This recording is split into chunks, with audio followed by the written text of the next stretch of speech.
There's a huge debate raging among 49ers fans right now about whether Brock Purdy is a dinker and a dunker. This debate started, funnily enough, on Ryan Hensley's channel. He was doing a show with Larry Krueger, two guys I do shows with on Mondays. Ryan says that Brock Purdy is a dinker and a dunker. Larry is adamant that Brock Purdy is not a dinker or a dunker. No dink nor dunk, according to Larry. Where do I come down? I mean, really, you have to have like a real definition of what a dinker and a dunker is. And I don't think there is a definition, like a Webster's dictionary definition, an Oxford English dictionary definition of a dinker and a dunker. But I would have to say yes. Brock Purdy is a dinker and a dunker, in my opinion. Doesn't mean he's not a good quarterback, but most of his throws are short and intermediate, like Jimmy Garoppolo. The main difference is that he's younger than Jimmy Garoppolo and cheaper than Jimmy Garoppolo and quicker than Jimmy Garoppolo. But when it comes to throwing down the field, I mean, it's not really what either one does well. For Brock Purdy, a deep throw for him is about 30 yards beyond the line of scrimmage, maybe 35. Have you seen him throw a ball farther than that? I haven't. Also, when he throws deep balls like outside the numbers toward the sideline, like the hypotenuse of the field, those balls tend to die, and you see wide receivers kind of have to slow down and wait for the ball. So, yeah. I mean, here's the test. If he's not a dinker and a dunker, he'll be able to take advantage of Danny Gray in the future. But because Danny Gray is pretty much a one-trick pony, deep threat, runs a 4.3. He catches the ball like 40, 50 yards down the field if you can hit him. Can Brock Purdy hit him? I don't think so. I don't think we're going to see Danny Gray do anything unless Trey Lance is the quarterback.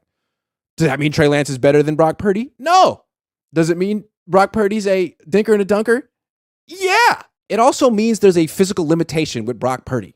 I mean, every quarterback has limitations and weaknesses, but let's not pretend that Purdy is without any. He is limited. And he had a great rookie year, certainly.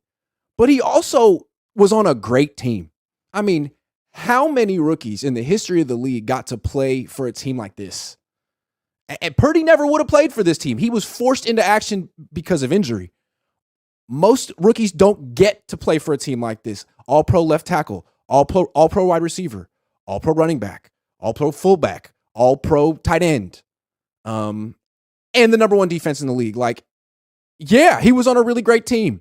We wouldn't be talking about Brock Purdy if he played for the Carolina Panthers last year. Also, he took the league by surprise. There was no book on Brock Purdy. There was very little film on him. So, yeah, he ran the table, put up a lot of points in the regular season. But once the playoffs started and the defenses improved and the game plans got more sophisticated, he came back down to earth. You know, he survived against Dallas is what you could say about his performance. And he had some nice moments, but overall, at home against Dallas with Christian McCaffrey on the field, the Niners scored 19 points. The previous year in Dallas with Jimmy Garoppolo and no McCaffrey, they scored 23. So in the games that mattered, he came back down to earth. The offense wasn't necessarily better than it was the previous year. Then in the next week against Philly, Brock Purdy didn't make it through the first quarter. You could say it's not his fault, but his coach would disagree with you. His coach said on the record, Brock Purdy should have stepped up in the pocket. And again, I don't know. Maybe it's because he doesn't like stepping up in the pocket. Maybe it was a rookie mistake. You tell me. He still has a lot to prove, especially now that he's coming off a UCL surgery. Being a younger, cheaper, quicker Jimmy Garoppolo with the weaker arm doesn't necessarily make you a franchise quarterback.